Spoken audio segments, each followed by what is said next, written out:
This video will show you how to save an Excel worksheet in the common folder, the student common folder.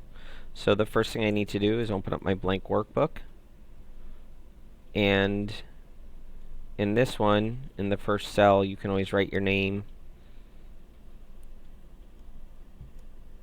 Notice how my name is coming up at the top in the top cell, so it may be right up here,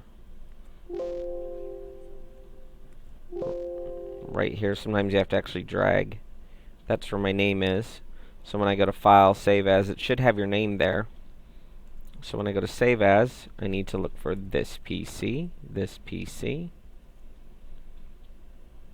and in this PC, I'm looking for the STU for Student Common, and then I see the underscore Tech Lab folder. And I'm going to save it in my example, 4th grade, in Miss Walker's class, for my example. And your name should appear here if you've done it correctly. Mine doesn't always save there. And don't forget to name it your project, whatever your project is, so you don't erase any of your other work.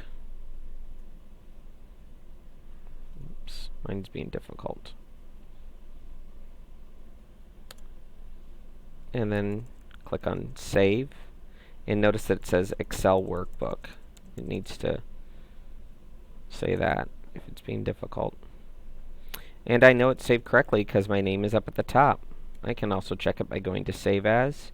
And I see, when I click on this PC, that it's in the Tech Lab, 4th grade, B, Walker.